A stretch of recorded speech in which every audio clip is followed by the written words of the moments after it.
Hello प्यारे बच्चों, कैसे हो आप सब। उम्मीद करता हूँ एकदम फर्स्ट क्लास होंगे, मस्त होंगे, बढ़िया होंगे। तो चलिए, आपको याद ही होगा कि पिछले टर्म पे हम लोगों ने कंप्लीट कर लिया था the states of matter chapter को, है ना। पिछले टर्म पे हम लोगों ने कंप्लीट कर लिया था, मतलब पिछले टर्म पे हमने अपना जो भी चैप्टर पढ़ रहे थे वो कंप्लीट कर लिया था। Now we are discussing a new chapter. मैंने आपको बोला भी था बहुत ज्यादा इंपॉर्टेंट है ये चैप्टर, ठीक है। किसी भी एग्जाम, दुनिया का ऐसा कोई एग्जाम नहीं है जो आपके रिलेटेड जिसमें केमिस्ट्री आती हो और केमिकल बॉन्डिंग ना आए। ऐसा कोई एग्जाम ही नहीं प्यारे बच्चों, ठीक है। तो स्कूल एग्जाम के लिए भी वेरी इंपॉर्टेंट है, बोर्ड एग्जाम में भी आना ही आना है, नीट में, जेई में, कोई एग्जाम दो तुम, केमिकल बॉन्डिंग आना ही आना है। ठीक, तो चलो स्टार्ट करते हैं केमिकल बॉन्डिंग। सबसे पहला सवाल यही आता है, जैसे मैं चैप्टर स्टार्ट करता हूँ, एक लंबी सांस ले लीजिए। बहुत इंपॉर्टेंट चैप्टर है, इसमें कोई रटने वटने का कोई कॉन्सेप्ट नहीं है, सारी बातें समझनी है, सबके लॉजिक है, तो बस ध्यान से सुनिए, अपने आप सबको समझ में आपको आ जाएगा, ठीक है। तो चलिए स्टार्ट करते हैं कहानी, ध्यान से सुनिए। सबसे पहला आपने नाम ही पढ़ा सर, केमिकल बॉन्डिंग। तो सबसे पहला सवाल क्या आया कि सर केमिकल बॉन्ड मतलब क्या। नाम में ही आया ना, केमिकल बॉन्डिंग, तो व्हाट इज केमिकल बॉन्ड। सबसे पहला सवाल यह है। तो आप जैसे मैं देखूं, मैं लिखता हूं एच और एच के बीच में ऐसे, तो आप बोलते हो सर यही तो है केमिकल बॉन्ड, है ना। मैं लिखता हूँ एच और सीएल के बीच में, तो आप बोलते हो यही तो है सर केमिकल बॉन्ड। या मैंने बोला सर NaCl एक कंपाउंड है, उसमें Na और Cl आपस में जुड़े हुए, तो आप बोलते हो सर जो फोर्स इनको आपस में जुड़ा हुआ है उसी फोर्स को हम क्या बोलते हैं, केमिकल बॉन्ड। तो क्या कॉन्सेप्ट क्या निकल के आया कि सर बात तो सही बोल रहे हो आप, केमिकल बॉन्ड क्या है, एक तरीके का, पहला पॉइंट क्या निकल के आया, फोर्स ऑफ अट्रैक्शन है।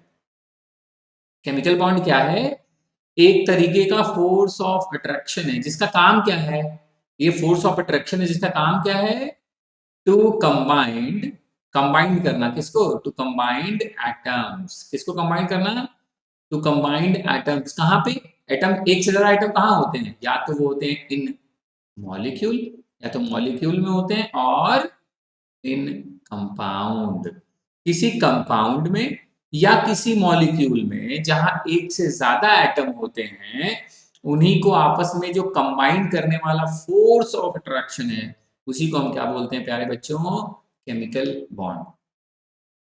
एक लाइन में क्लियर।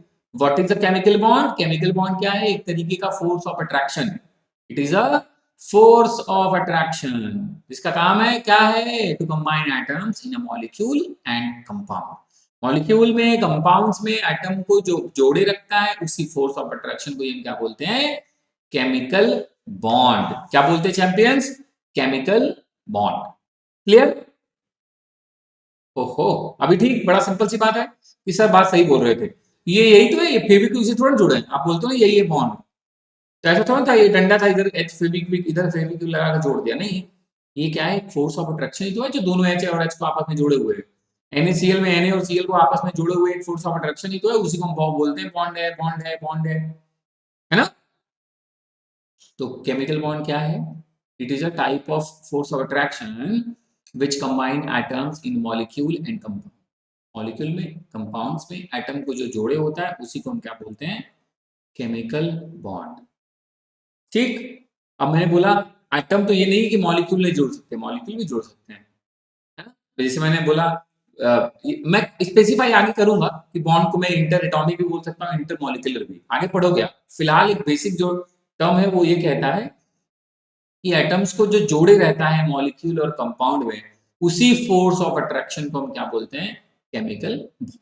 Clear, clear champs. चलो आगे बढ़ते हैं। आपने बोला ठीक है सर, हमारे पास निकल के आ गया कि केमिकल बॉन्ड क्या है। केमिकल बॉन्ड क्या है, it is a force of attraction that holds atom together with in a molecule is called chemical bond. Chemical bond क्या है, it is a force of attraction. Clear हो गया ये बात, आप भी समझ गए कि हाँ सर हम क्या बोलना चाह रहे थे, अभी समझ में आ गया। जय एग्जाम्पल जैसे लिखा हुआ है देखो, ओ और ओ के बीच में आपने नोटिस किया होगा ऐसा दो लाइन खींची होती है। हाँ, आप बोलते हो इसको डबल बॉन्ड, लेकिन यही है, यही तो है केमिकल बॉन्ड। यही क्या है, केमिकल बॉन्ड। अब आगे सीखोगे डबल सिंगल सब आएगा सब। ये मैंने इसलिए बोल दिया क्योंकि आप 11th में और ये सिंगल डबल ट्रिपल ये सब नाम जानते हो, इसलिए मैंने आपको बोल दिया कि आपको ये नहीं लगेगा एकदम क्या है ये, है ना। आपको पता है, वैसे भी मैं आगे बात करने वाला हूँ, डोंट वरी। सवाल ये आया यहाँ पे कि सर केमिकल बॉन्ड क्या है, पहला क्वेश्चन तो यही था, what is chemical bond. Sir चलो उसका जवाब हमें मिल गया। दूसरा ये है कि सर एटम जुड़ेंगे ही क्यों। भाई एटम नहीं जुड़ते तो ये बॉन्ड बनता ही नहीं, एटम क्यों जुड़ेंगे ये तो बताओ। मतलब दूसरा सवाल है why to make, chemical bond बनेगा ही क्यों। क्यों एटम आपस में जुड़ने जा रहे भैया मेरे, क्यों बना केमिकल बॉन्ड। क्योंकि एटम आपस में क्या होने से जुड़ रहे थे, क्यों जुड़ रहे थे, व्हाई टू मेक। वो इसलिए जुड़ना चाह रहे थे कि जो एटम होते हैं वो पहला क्या होते हैं, अनस्टेबल। ध्यान से सुनना चैंपियंस, एटम क्या होते हैं, अनस्टेबल। इस पूरे यूनिवर्स में जो भी कुछ अनस्टेबल है वो सब क्या होना चाहते हैं, स्टेबल। आप भी, हम भी, सब कुछ जो भी है सब अनस्टेबल से स्टेबल की तरफ भाग रहे हैं। तो एटम जो थे वो होते हैं हाईली अनस्टेबल, तो वो होना क्या चाहता है, स्टेबल। इसलिए वो सर बॉन्ड बनाना चाह रहा है। केमिकल बॉन्ड क्यों बनेगा, मैं उसका रीजन दे रहा हूं।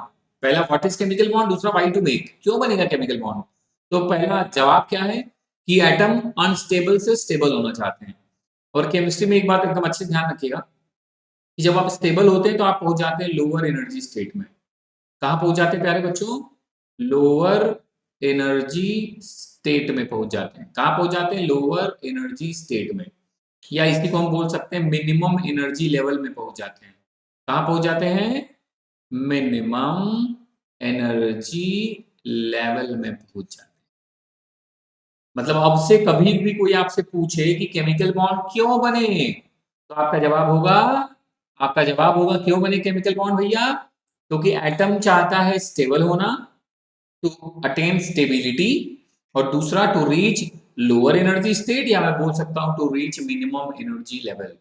एटम ये दो काम हम चाहता है कि वो अनस्टेबल से स्टेबल हो जाए, और दूसरा वो चाहता है वो कहां पहुंच जाए, मिनिमम एनर्जी लेवल में पहुंच जाए। इसी वजह से वो क्या करता है, केमिकल बॉन्ड बनाता है। यार बच्चों दो बातें क्लियरली दिमाग में आ गई, पहला what is chemical bond, and दूसरा why to make, chemical bond क्यों बनाया जाए। What is a chemical bond, दूसरा व्हाई टू मेक। अब व्हाई टू मेक का जवाब आपने बोला वो स्टेबल होना चाहता है, दूसरा वो पहुंचना चाहता है लोअर एनर्जी स्टेट में। अब दोनों से रिलेटेड सवाल समझिए। देखो स्टेबल होना चाहता है तो स्टेबिलिटी का क्राइटेरिया क्या है, स्टेबल होने का मतलब क्या, जैसे हम सबके लिए स्टेबिलिटी का क्राइटेरिया अलग है ना। किसी के लिए खुश होना जिंदगी में स्टेबिलिटी है, किसी के लिए पैसे कमाना जिंदगी में स्टेबिलिटी है, किसी के लिए नाम कमाना जिंदगी में स्टेबिलिटी है। एटम की स्टेबिलिटी का क्राइटेरिया क्या है, वो चाहता है या तो वो फॉलो करे लॉ ऑफ डुप्लेट, या वो चाहता है वो फॉलो करने लगे लॉ ऑफ ऑक्टेट। बड़ा सिंपल सा कॉन्सेप्ट, लॉ ऑफ डुप्लेट। देखो मैंने डुप्लेट बोला तो दो वाली फीलिंग है, टू वाली। तो वो चाहता है कि उसके आउटर मोस्ट सेल में कितने इलेक्ट्रॉन हो जाएं, दो इलेक्ट्रॉन। वो क्या चाहता है कि दो इलेक्ट्रॉन हो जाए उसके आउटर मोस्ट सेल में, ये है लॉ ऑफ डुप्लेट। और एटम चाहता है कि उसके आउटर मोस्ट सेल में क्या हो जाए, 8 इलेक्ट्रॉन। जैसे कि नोबल गैस, जैसे हीलियम नोबल गैस है ना, जिसका आउटर में 2 होता है, तो कुछ लोग चाहते हैं वो हीलियम की तरह बन जाए। बाकी नोबल गैसेस के आउटर में कितने इलेक्ट्रॉन होते हैं, 8 इलेक्ट्रॉन, तो बाकी लोग चाहते हैं कि बाकी नोबल गैसेस की तरह हो जाए। तो वो एटम अनस्टेबल से स्टेबल होने का यही मतलब था। स्टेबल होने का मतलब, स्टेबिलिटी का क्राइटेरिया क्या है, वो तो या तो वो फॉलो करेगा लॉ ऑफ डुप्लेट अगर वो हीलियम जैसा बनना चाहेगा, और या तो वो फॉलो करेगा लॉ ऑफ ऑक्टेट अगर वो बाकी नोबल गैस जैसा होना चाहेगा। इनके लिए स्टेबिलिटी का मतलब ये है, या तो वो फॉलो करेंगे लॉ ऑफ डुप्लेट, या तो वो फॉलो करेंगे law of octet. Clear champs. दूसरा आपने बोला सर वो पहुंचेगी लोअर एनर्जी स्टेट में, मतलब पहले एनर्जी क्या थी, ज्यादा, पहले एनर्जी क्या थी, हाई, बाद में क्या हो गई, लो। इसका मतलब हाई लो दोनों तरफ बराबर तो नहीं, साथ में इसका मतलब कुछ और एनर्जी होगी, एनर्जी रिलीज होगी, ऐसे समझो ना सीधे। एनर्जी रिलीज हुई ना, हीट रिलीज होगा। भाई पहले ज्यादा एनर्जी था, एनर्जी मतलब हीट ज्यादा था, बाद में हो गया कम। तो आपको तो पता ही है लॉ ऑफ कंजर्वेशन। तो अगर ये हाई है तो इसका मतलब ये लो होगा तो कुछ एनर्जी निकलेगी। और आपने पढ़ा है हीट या एनर्जी निकलने वाली प्रोसेस कैसी होती है, इसको हम क्या बोलते हैं, एक्सोथर्मिक। कौन सी प्रोसेस हो गई, एक्सोथर्मिक। तो यहां से भी एक बड़ा अच्छा क्वेश्चन आता है प्यारे बच्चों कि बॉन्ड फॉर्मेशन कैसी प्रोसेस है। भाई आप पहले हायर में एनर्जी में थे, आपने बॉन्ड बनाया, कहां पहुंच गए, लोअर एनर्जी स्टेट में। तो इसका मतलब आपने एनर्जी रिलीज की, आपने हीट रिलीज किया। तो इसलिए इसको हम क्या बोलते हैं कि बॉन्ड फॉर्मेशन कैसी प्रोसेस है, एक्सोथर्मिक प्रोसेस। ध्यान रखिएगा काफी इंपॉर्टेंट क्वेश्चन है ये वाला। बॉन्ड फॉर्मेशन कैसी प्रोसेस है, एक्सोथर्मिक प्रोसेस है। क्योंकि बॉन्ड जब बनेगा तो लोग ज्यादा रहेंगे, पहले उनके पास एनर्जी ज्यादा रही होगी, जब वो बॉन्ड बनाएंगे तो उनकी एनर्जी क्या हो जाएगी, कम। तो bond formation is an exothermic process. ठीक, अब इसी बातों को चलो समझते हैं पीपीटी से। अभी मैंने दोनों बातें समझा दिया। क्यों बनेगा, देखो पहला क्या है भैया, वो स्टेबल होना चाहते हैं। स्टेबल होने का क्राइटेरिया क्या था, या तो वो ऑक्टेट रूल को मानेंगे या तो वो डुप्लेट रूल को फॉलो करेंगे। ये दोनों ही क्राइटेरिया क्या है, स्टेबिलिटी का। ठीक, clear. Octet and duplet and bond formation वाला कॉन्सेप्ट भी मैंने आपको समझा ही दिया। दोनों बात समझ में आ गई, डुप्लेट वाला, ऑक्टेट वाला एंड मिनिमम एनर्जी लेवल। तो अब दो सवाल अभी तक शुरू, हमने चैप्टर स्टार्ट किया, दो सवाल पहले ही आ गए थे, याद करो। पहला, व्हाट इज केमिकल बॉन्ड, दूसरा why to make chemical bond. अभी तक हमने दोनों के जवाब पढ़ लिए, क्या है ये भी जान गए, क्यों बनेगा ये भी जान गए। लोअर एनर्जी स्टेट में पहुंचना चाहता है, स्टेबल होना चाहता है, स्टेबल का क्राइटेरिया क्या है, लोअर एनर्जी स्टेट में पहुंचने का मतलब क्या है, ये सारी बातें हो गई, है ना। क्लियर, आपको किसी ने बता दिया पढ़ना क्या है, आप जान गए, क्यों पढ़े ये भी जान गए, है ना। क्यों पढ़े तो आपको पता चला क्योंकि आगे लाइफ में सेटल होना है तो आप पढ़ना पड़ेगा। फिर तीसरा सवाल आता है ना, हाउ, कैसे पढ़ें, हाँ? कैसे पढ़ें, तो यही सेम कहानी यहाँ भी आई। What is chemical bond, why to make chemical bond, और तीसरा यहाँ भी वही सवाल है, जान तो गए क्यों बनाए, तो तीसरा सवाल हो गया हाउ टू मेक, कैसे बनाएं केमिकल बॉन्ड। तो प्यारे बच्चों, केमिकल बॉन्ड बनने के सिर्फ दो ही रास्ते हैं, या तो वो बनेगा किससे, या तो वो बनेगा bye the transfer of electron, किससे बनेगा, या तो वो ट्रांसफर ऑफ इलेक्ट्रॉन से बनेगा, या तो वो किससे बनेगा, bye the sharing of electron. याद रखना केमिकल बॉन्ड जो बनना उसका दो ही रास्ता है बॉन्ड बनने का, या तो वो बनता है by the transfer of electron, या तो वो बनता है by the sharing of electron. How to make chemical bond, either by the transfer of electron or either by the sharing of electron। ठीक, ट्रांसफर मतलब जैसे मैं ए हूं, ये वाले भाई साहब बी, मैंने इनको इलेक्ट्रॉन ट्रांसफर कर दिए, मेरे पास ज्यादा, मैंने कहा ले भाई तू ले ले, उतना ही दूंगा जिससे मैं भी स्टेबल हो जाऊं, ये उतना ही लेगा जिससे ये भी स्टेबल हो जाए। भाई पूरा फंडा ही वही है, क्यों ये ट्रांसफर हो रहा है, क्यों, हाउ टू मेक, हाउ वाला जवाब क्यों आया, क्योंकि स्टेबल होना था ना। तो ये ए उतना ही देगा जिससे ये स्टेबल हो, और बी उतना ही लेगा जिससे ये भी स्टेबल हो, है ना। क्लियर, या अगर मैं कहूं ए है और बी है, आपस में क्या कर लेंगे, शेयरिंग कर लेंगे, क्या कर लेंगे, शेयरिंग कर लेंगे। ऐसा नहीं कि किसी भी कितने भी नंबर ऑफ इलेक्ट्रॉन की शेयरिंग हो जाएगी, शेयरिंग का भी क्राइटेरिया है, उतने ही इलेक्ट्रॉन शेयर्ड होंगे जिससे वो क्या हो जाए, स्टेबल। मजाक नहीं चल रहा है क्या, ऐसे जितने मन इलेक्ट्रॉन दे दिया, जितना मन शेयर कर लिया, ये सारी कहानी हम पढ़ रहे हैं how to make chemical bond. और आप जानते हो केमिकल बॉन्ड बनता है क्यों, बिकॉज ऑफ स्टेबिलिटी। तो ये उतना ही इलेक्ट्रॉन डोनेट, एक्सेप्ट, शेयर, ये सब वो उतने ही इलेक्ट्रॉन का होगा जिससे ये क्या हो जाए, स्टेबल। स्टेबल मतलब या तो डुप्लेट फॉलो करने लगे या तो ऑक्टेट। क्लियर, तो तीसरा सवाल था how to make chemical bond, तो आपको जवाब मिला या तो ट्रांसफर ऑफ इलेक्ट्रॉन से बनेगा या तो शेयरिंग ऑफ इलेक्ट्रॉन से बनेगा। ठीक, ये देखिए आपके सामने कैसे बनेगा, या तो ट्रांसफर ऑफ इलेक्ट्रॉन से या तो शेयरिंग ऑफ इलेक्ट्रॉन से। जो बॉन्ड बनता है by the transfer of electron उसको बोलते हैं आयनिक बॉन्ड, या इसी को बोलते हैं इलेक्ट्रोवैलेंट बॉन्ड। क्या बोलते हैं प्यारे बच्चों, आयनिक बॉन्ड या इलेक्ट्रोवैलेंट बॉन्ड। और जो बनता है by the sharing of electron उसको बोलते हैं कोवैलेंट बॉन्ड, है। उसका एक और टाइप भी है जो हम लोग आगे पढ़ेंगे, मैं फिलहाल नाम बता दूं तुम्हें, हम कोऑर्डिनेट बॉन्ड भी पढ़ेंगे। ये भी एक स्पेशल टाइप का कोवैलेंट बॉन्ड ही है ना, स्पेशल शेयरिंग होती है यहाँ पे। तो ट्रांसफर से बना आयनिक या इलेक्ट्रोवैलेंट बॉन्ड, और शेयरिंग से बना तो या तो कोवैलेंट है या तो कोऑर्डिनेट बॉन्ड है। अब यहाँ पे एक छोटा सा सवाल आया, सवाल क्या आया कि सर आपने बोला आयनिक बॉन्ड कैसे बनता है, ट्रांसफर से। जैसे मान लो ए और बी के बीच में आयनिक बॉन्ड बन गया है, तो आपने बोला सर इसमें से ट्रांसफर का मतलब क्या होता है, कोई एक डोनेट होगा, कोई एक एक्सेप्ट करेगा। जैसे मैंने मान लो मैंने बोला ए ने कुछ इलेक्ट्रॉन डोनेट कर दिए बी को, ध्यान रखना ये एरो स्ट्रेट मत बना, क्योंकि स्ट्रेट एरो सिंबल है कोऑर्डिनेट बॉन्ड का, आप हमेशा थोड़ा सा कर्व एरो बनाना। तो यहां से ये देख के क्लियर हो रहा है कि ए कैसे काम कर रहा है, एज अ डोनेटर, बी ने चूंकि एक्सेप्ट किया तो ये कैसे काम कर रहा है, एक्सेप्टर।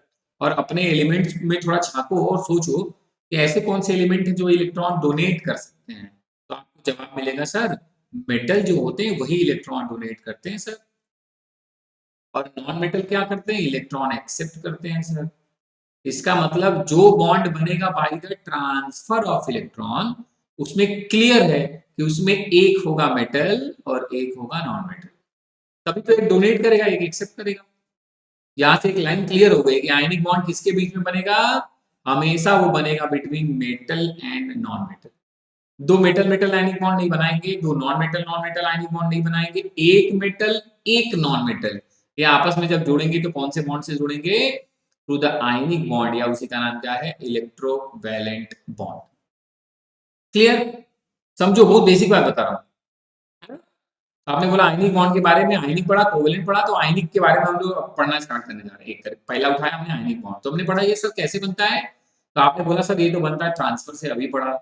और ट्रांसफर से बनता है और किसके बीच ये बनता है, तो थोड़ा सा दिमाग लगा के मैंने दूसरा पॉइंट आपके लिए निकाला कि ये बनता है sir between metal and non metal.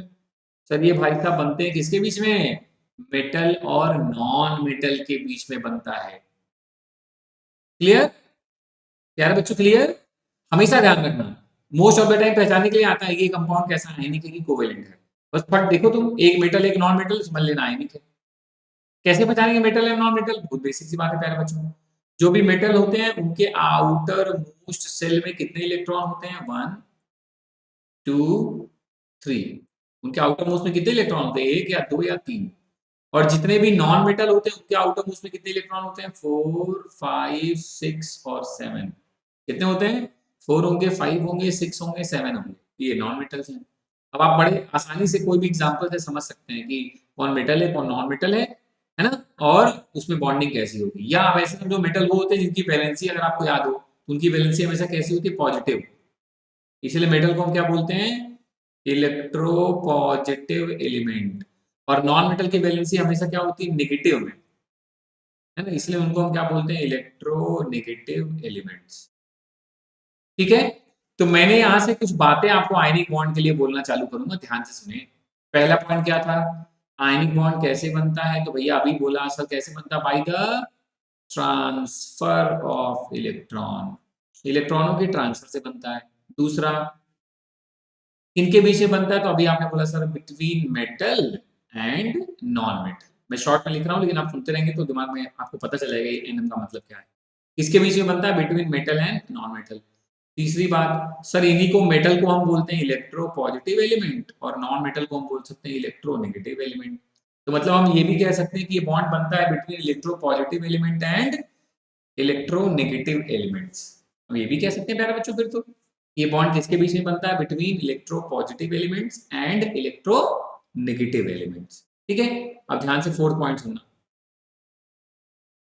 आपको बता दूं कि इसके जो मेटल भाई, एक इलेक्ट्रो पॉजिटिव एक डोनेट कर रहा है तो उस पर आता है प्लस चार्ज, इसलिए इलेक्ट्रो पॉजिटिव एक प्लस और माइनस के बीच में जो फोर्स लगता है, मतलब आयनिक बॉन्ड या इलेक्ट्रोवैलेंट बॉन्ड में जो फोर्स ऑफ अट्रैक्शन होता है वो कौन सा होता है, यहाँ पे strong electrostatic force of attraction मिलता है। कैसा, strong electrostatic force of attraction मिलता है। और यहाँ पे एक टर्म भी है, दैट इज इलेक्ट्रोवैलेंसी। प्यारे बच्चों, इलेक्ट्रोवैलेंसी का मतलब क्या, देखो इलेक्ट्रो मतलब इलेक्ट्रोवैलेंट बॉन्ड के बारे में बात करी, वैलेंसी मतलब नंबर ऑफ इलेक्ट्रॉन। वो नंबर ऑफ इलेक्ट्रॉन जो आयनिक बॉन्ड या इलेक्ट्रोवैलेंट बॉन्ड बनाने में यूज होते हैं, यूज होते हैं का मतलब मेटल देता है, या आप कह सकते हो नॉन मेटल एक्सेप्ट करता है। जितना मेटल देगा उतनी नॉन मेटल एक्सेप्ट भी करेगा ना, दोनों अलग अलग नहीं होंगे, सेम। तो वो नंबर ऑफ इलेक्ट्रॉन जो आयनिक बॉन्ड बनाने में ट्रांसफर किए जाते हो, वही उनकी क्या कहलाती है, इलेक्ट्रोवैलेंसी। या आप कह सकते हो इलेक्ट्रोवैलेंट बॉन्ड बनाने में जो नंबर ऑफ इलेक्ट्रॉन यूज हो, ट्रांसफर किए गए हो, या आप कह सकते हो मेटल द्वारा डोनेट किए गए हो, नॉन मेटल द्वारा एक्सेप्ट किए गए हो, उन्हीं को हम क्या बोलते हैं, इलेक्ट्रोवैलेंसी। क्या बोलते हैं आप प्यारे बच्चों, इलेक्ट्रोवैलेंसी। समझ में आया बच्चा? जैसे जैसे एग्जांपल देखो, पहला एग्जांपल बहुत सिंपल है, हमने लिखा NaCl, बताइए एक ऐसा कंपाउंड है और बॉन्डिंग इसमें कैसी होगी। तो बहुत ध्यान से मेरी बात सुनना प्यारे बच्चों, तुम्हें कोई भी कंपाउंड दे दे, तुम्हें पहले से नहीं पता कि उसमें कौन सा बॉन्ड बनेगा, तरीका सीखो।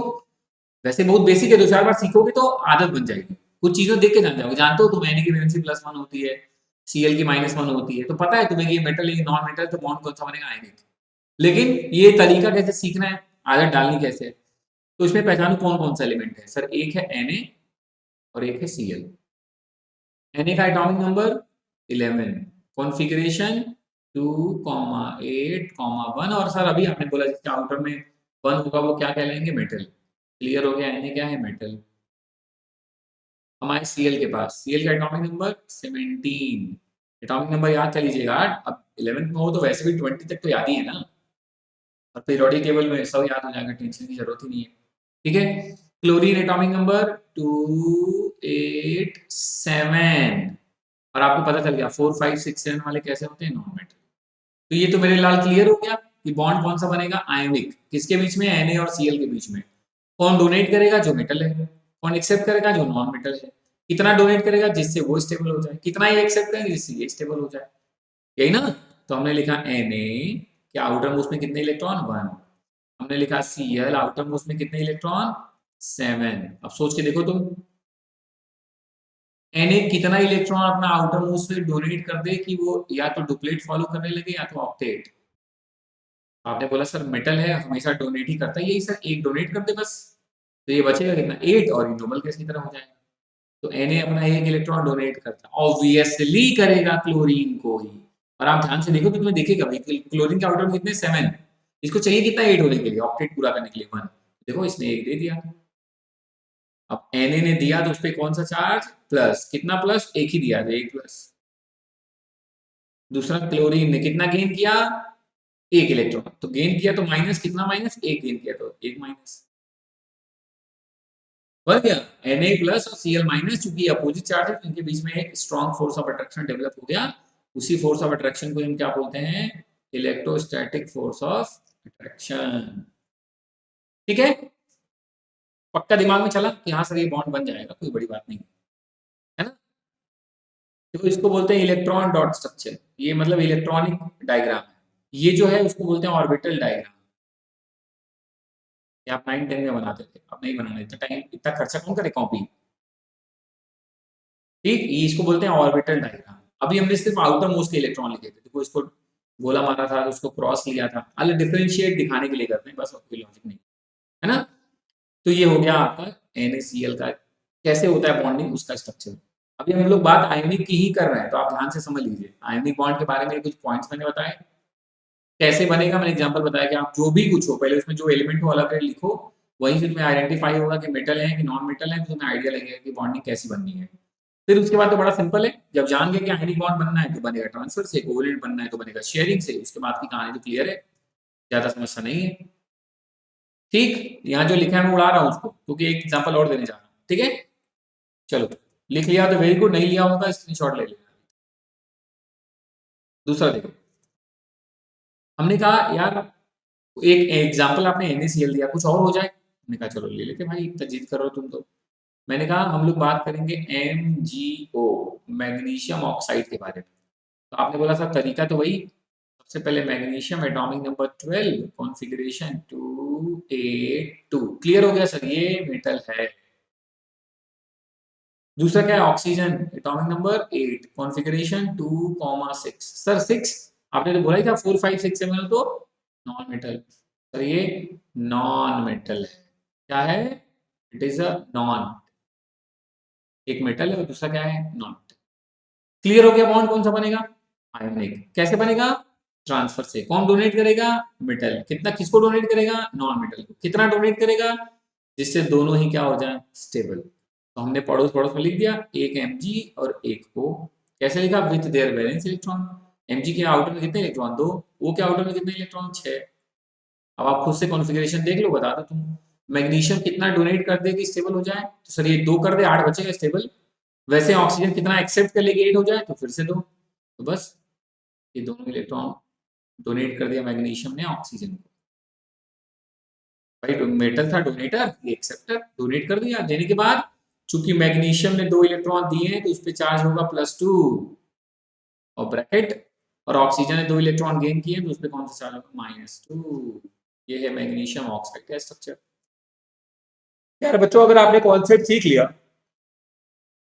तो आप ऐसा नहीं कि NaCl और MgO सर ने बताया बस हम वही बना सकते हैं, कुछ भी बना सकते हो अभी तुम लोग।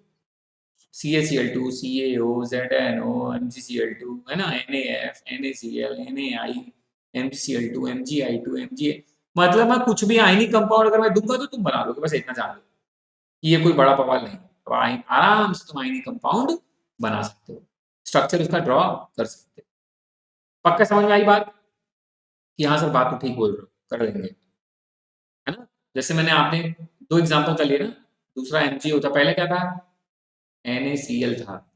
मैं कुछ और एग्जांपल लिख रहा हूँ, ट्राई कर लीजिएगा। तीसरा तुम और भी कर सकते हो, लाइक Br2, तुम्हें एटॉमिक नंबर नहीं याद होगा ना, Cl2 ही कर लो, MgCl2 कर लेना, या तुम कर सकते हो CaO कर सकते हो, है ना।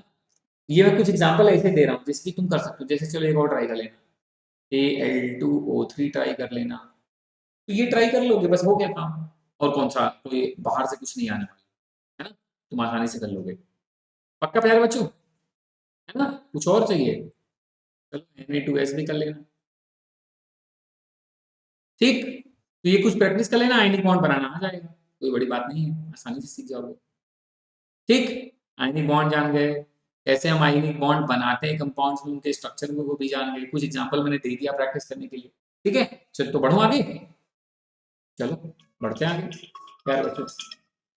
अब कह रहा है ऐसे कौन कौन से फैक्टर हैं जो आयनिक बॉन्ड पे अफेक्ट करते हैं, फैक्टर्स अफेक्टिंग आयनिक बॉन्ड, कौन कौन से फैक्टर हैं जिसपे आयनिक बॉन्ड अफेक्ट करता है, ठीक है। सबसे पहला है लो, देखो अब मैं आपको समझा रहा हूँ फंडा, देखो समझो, ऐसे तुम्हें पॉइंट वाइज याद करने की कोई जरूरत नहीं है, मैं सीधे तुम्हें फंडा देता हूँ, उसको सुनो, मैं जो लिखा हूँ उसको डिलीट कर, ठीक है, जगह बना रहा हूँ आपको समझाने के लिए, ध्यान से सुनना।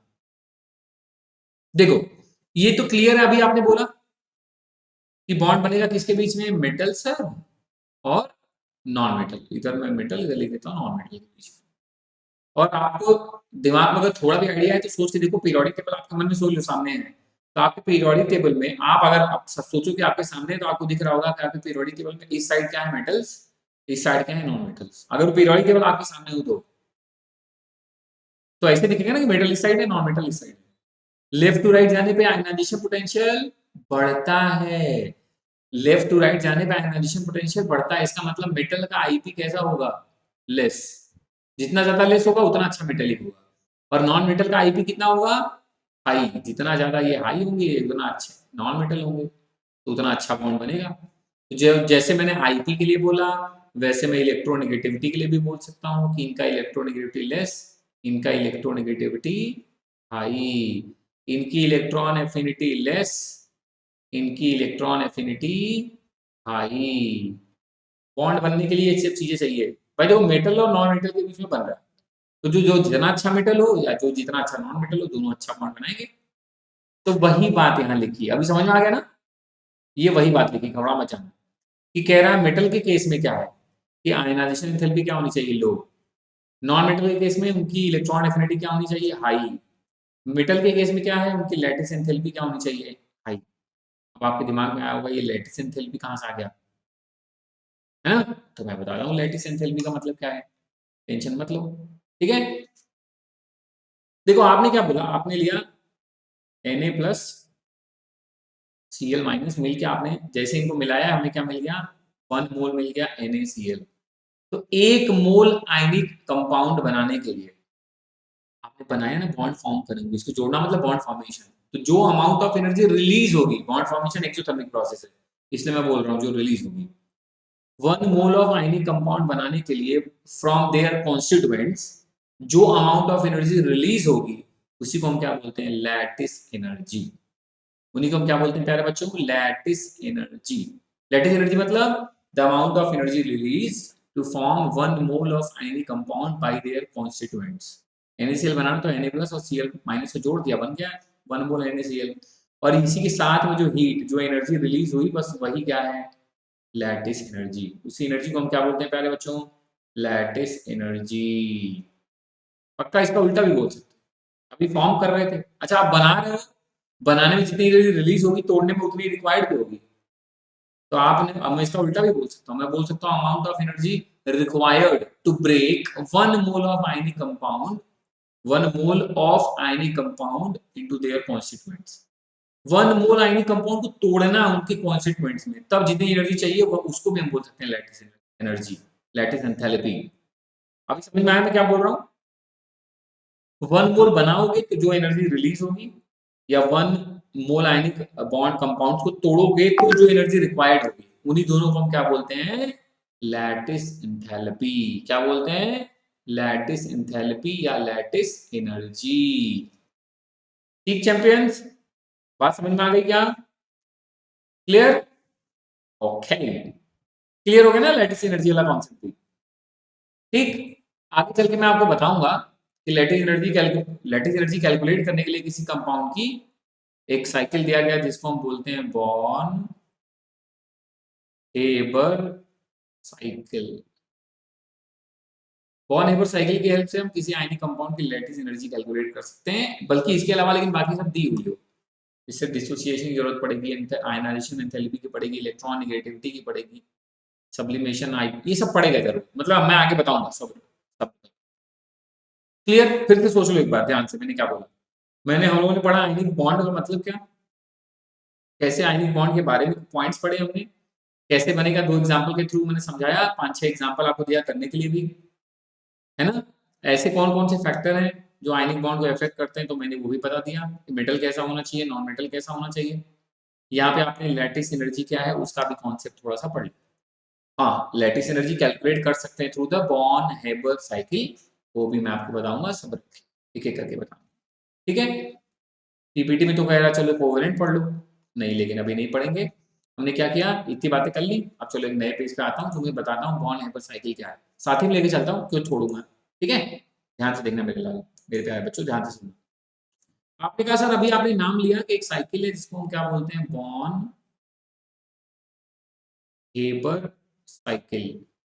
ये क्या कैलकुलेट करना सिखाती है? ये कैलकुलेट करना सिखाती है प्यारे बच्चों लैटिस एनर्जी। और लैटिस एनर्जी की सर आपने 2 डेफिनेशन हमें बताई अभी तुरंत। लैटिस एनर्जी की 2 डेफिनेशन, है ना?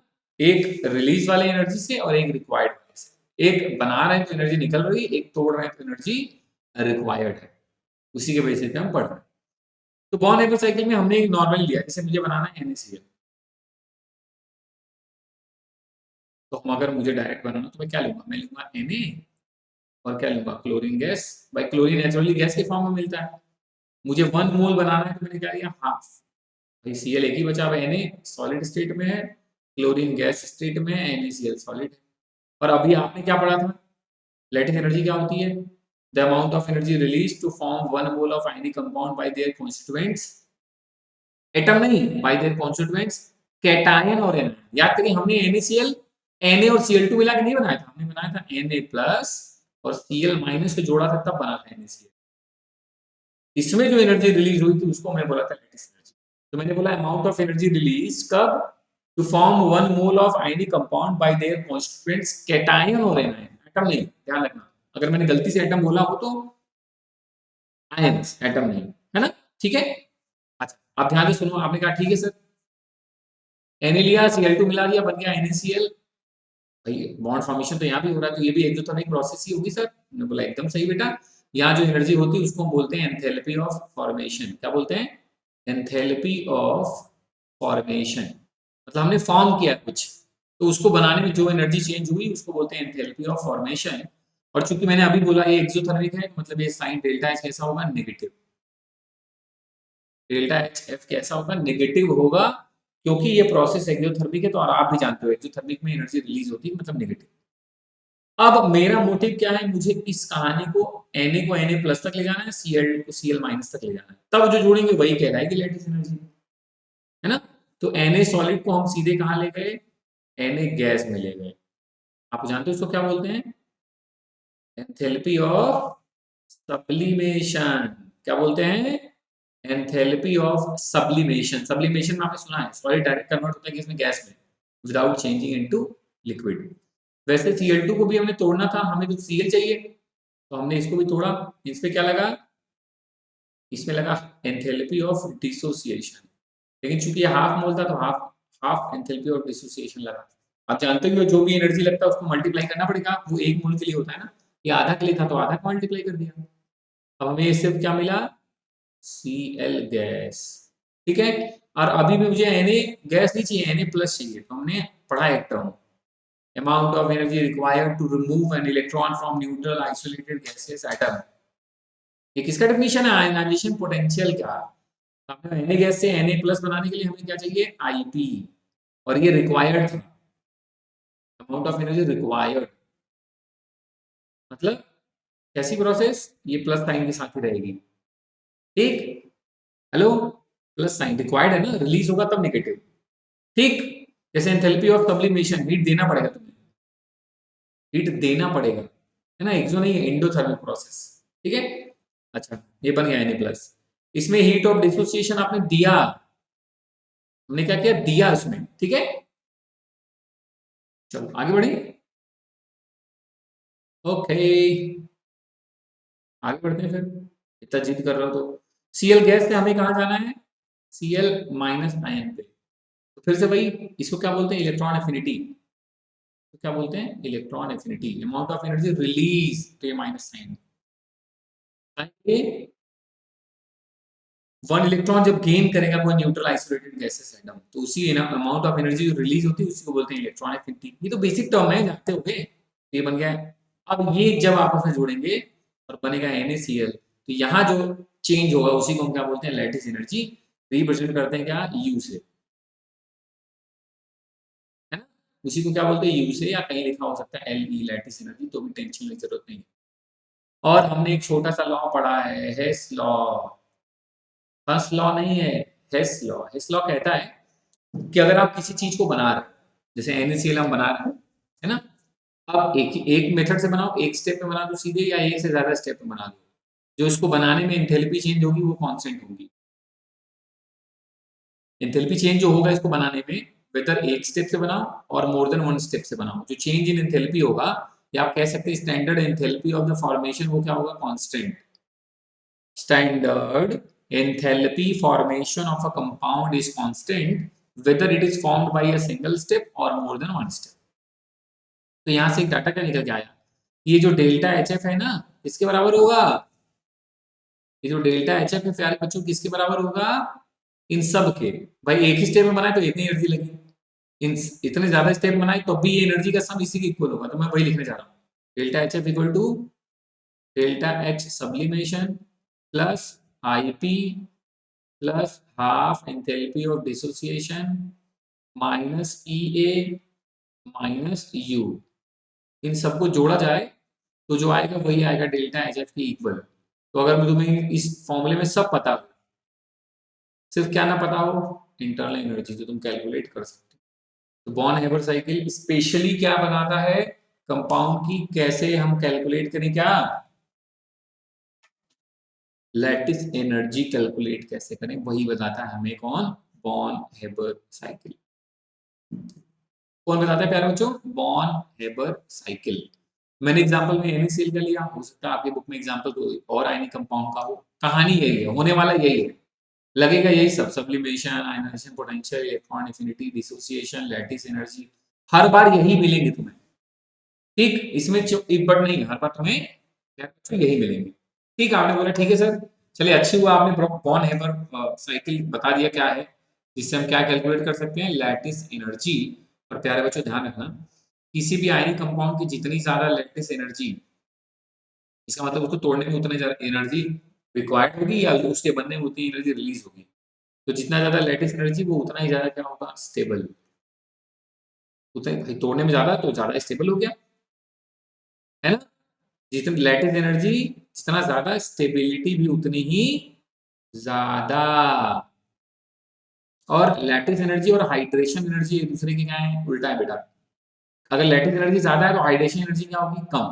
तो लैटिस एनर्जी ज्यादा है, स्टेबिलिटी ज्यादा है, उस केस में हाइड्रेशन एनर्जी क्या होगी, हाइड्रेशन मतलब वाटर में डिजोल्व वाली, हाइड्रेशन एनर्जी क्या होगी, कम। ये तीनों जहन में रखिएगा, लैटिस एनर्जी ज्यादा तो क्लियर, हाइड्रेशन एनर्जी कम, और स्टेबिलिटी क्या हो गई।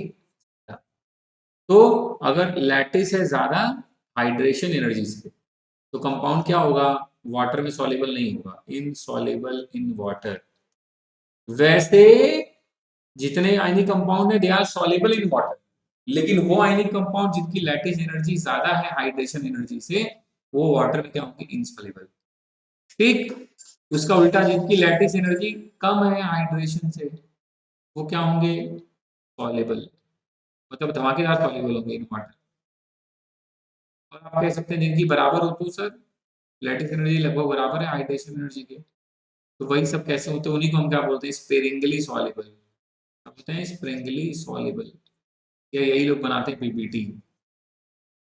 ठीक है बच्चों, कोई दिक्कत कोई तकलीफ, पक्का नहीं, क्लियर हुआ ना। लैटिस एनर्जी अगर आप जान भी गए क्या होता है, रिलेट भी कर रहे हैं हाइड्रेशन एनर्जी से, और ये भी रिलेट कर रहे हैं कि इसका स्टेबिलिटी के साथ क्या क्राइटेरिया है या क्या रिलेशन है इसका स्टेबिलिटी के साथ। ठीक, हाँ, डिलीट करो ये सब, डिलीट हो गया मेरे प्यारे बच्चों। और अब आयनिक कंपाउंड में एक और छोटी सी चीज बची इंपॉर्टेंस की, दैट इज पजान्स रूल। क्या है मेरे प्यारे बच्चों, पजान्स रूल। पजान्स रूल हमें क्या बताता है, ये हमें बताता है covalent character in ionic compound. क्या बताता है, covalent character in ionic compound. Ionic compound में कितना कोवैलेंट कैरेक्टर है, ये जो बताए वही कौन सा रूल है, पजान्स। पजान्स रूल क्या बताता है, covalent character in ionic compound. क्या बताता है, covalent character in ionic compound. Chemistry मानती है पता है क्या, 100% ना तो कोई कंपाउंड आयनिक होता है और ना ही कोई कंपाउंड 100% क्या होता है, कोवैलेंट। इसका मतलब आयनिक में कुछ कोवैलेंट कैरेक्टर जरूर होगा, वैसे ही कोवैलेंट कंपाउंड में कुछ आयनिक कैरेक्टर जरूर होगा। तो बस उसी को एक्सप्लेन कर रहे हैं कि आयनिक कंपाउंड में कितना कोवैलेंट कैरेक्टर है, उसी को एक्सप्लेन जो रूल करता है उसी को क्या बोलते हैं, पजान्स रूल। ध्यान से इसलिए देखो एक कहानी बताई मैंने। पजान्स रूल का मोटिव क्या है, क्या कैलकुलेट करता है, ये कोवैलेंट कैरेक्टर कैलकुलेट करता है आयनिक कंपाउंड में कितना है, या कौन किसमें कोवैलेंट नेचर ज्यादा है कम है, कंपेयर कर सकते हैं आप अगर आपको पजान्स रूल पता हो तो। और पजान्स रूल में 3 टर्म हैं जिन पे ये रिलेट करता है। एक तो टर्म है पोलराइजिंग पावर, पहला टर्म है प्यारे बच्चों पोलराइजिंग पावर, दूसरा टर्म है पोलराइजेबिलिटी।